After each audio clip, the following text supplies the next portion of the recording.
সবাই অনেকেই অপরিচিত আমার এখানে। আমার ছাত্রের মধ্যে মনে হয় দুইটা বছর আমার আমার কথা মনে আছে সবার?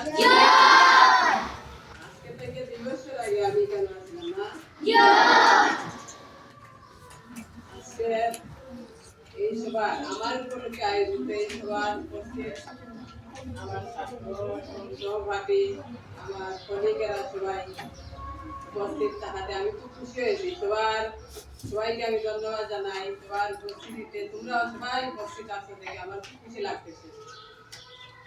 এই অনুষ্ঠানটা বহুদিন আগে হওয়ার কথা ছিল, স্যার যে বলেছেন আমি সময় দিতে পারি নাই, আমার পারিবারিক অনেক সমস্যা ছিল, বুঝছো? আমি আজকে থেকে 2 বছর আগে এখান থেকে অবসর নিয়েছি। 2022 সালের 30 জুলাই আমার স্কুলের কর্ম শেষ। কর্মক্ষেত্রে এখান থেকে বিদায় আমি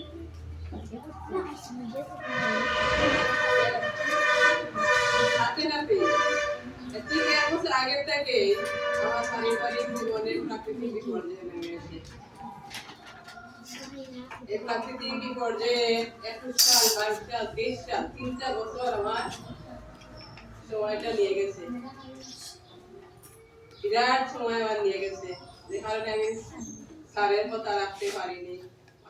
ইচ্ছা থাকা সত্ত্বেও স্যারকে আমি কথা দিতে পারিনি। আজকে পর্যন্ত আমার ইচ্ছা হয় না, এই স্কুলে বিদায় নিতে আমার মন চায় না।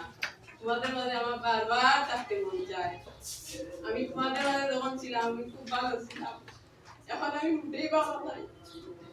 আমি এক শূন্যতার মাঝে বিরাজ করতেছি, আমার একটু ভালো লাগে না। তোমরা তোমাদের নিয়ে যখন আমি ছিলাম প্রতিদিন ঘুম থেকে উঠে স্কুলের প্রতি আমার টান থাকতো, তোমাদের মাঝে আসলে করে আমার খুব ভালো লাগতো।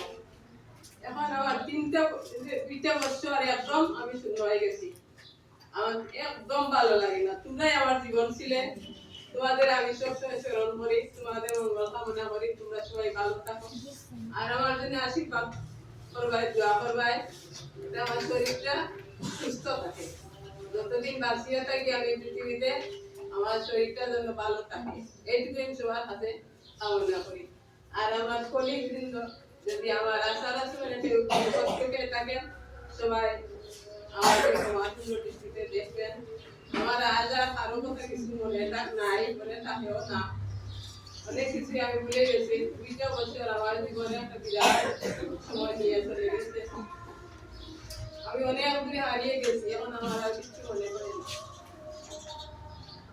আর কি বলবো, আমার বলতে অনেক কিছু মন চায়।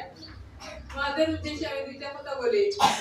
তোমরা মানুষ হও, আগে লেখাপড়া, তারপর অন্য কিছু। তোমাদের এই যে বয়স, এই বয়সে লেখাপড়া ছাড়া আর কিছু তোমরা জীবনে আর কোনো দিকে পাবা না, আর কোনো কিছুর দিকে মন দিও না। লেখাপড়া ছাড়া দ্বিতীয় বড় আর কোনো পথ নেই। জীবনে যদি বড় হইতে চাও তাইলে লেখাপড়া করো মনোযোগ দিয়ে। কথাটা বুঝা গেল আমার? সবাই বুঝছো? বড় হতে হলে কি করতে হবে? মন দিয়ে পড়াশোনা।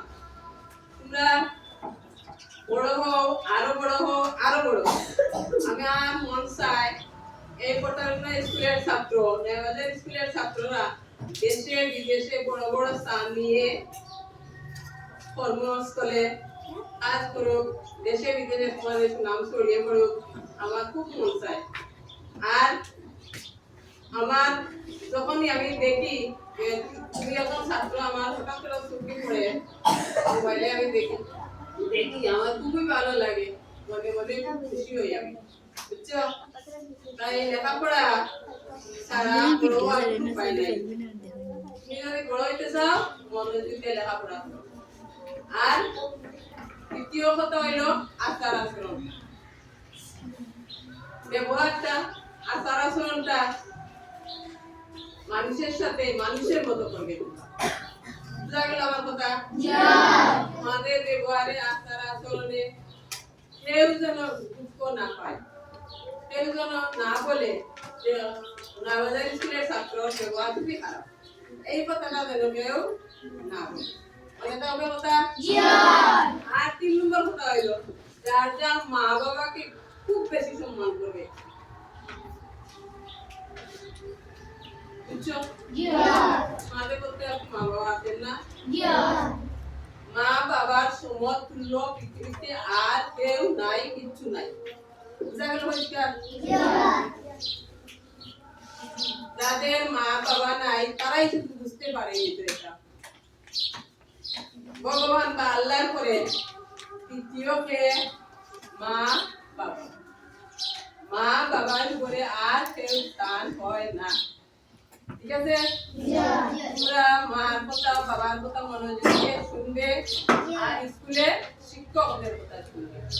শিক্ষকের সাথে কোনো দিন বেয়াদবি করবে না, তাহলে তুমি কোনোদিনও বড় হতে পারবে না। যে যে ছাত্র শিক্ষকের সাথে বেয়াদবি করে মা বাবার অবাধ্য হয় এরা কোনোদিন বড় হইতে পারে না। ঠিক আছে? এই তিনটে পদে তোমরা মনে রাখিও। আর সবচেয়ে গুরুত্বপূর্ণ কথা হইল লেখাপড়া। তুমি যত মন দিয়ে লেখাপড়া করবে তত ভালো মানুষ হবে। আর লেখাপড়ার মধ্যে ভালো মানুষ হওয়ার মতো আছে। কথা বোঝা গেল? আজকে আর আমি বেশি বলতেছি না, এই তিনটে কথাই তোমরা মন দিয়া মনে রাখিও। আর কথাগুলি মনে রাখিয়া জীবনে অগ্রসর হও, তোমরা বড় হও, ভালো ভালো পেশায় নিয়োজিত হও, মন্ত্রী হও, প্রধানমন্ত্রী হও, প্রেসিডেন্ট হও, তোমরা দেশ পরিচালনা করো। আমরা চাই সবাই ভালো থাকো। আমি দোয়া করি সবাই সুস্থ থাকিও, মনের দিকে পড়াশোনা করি।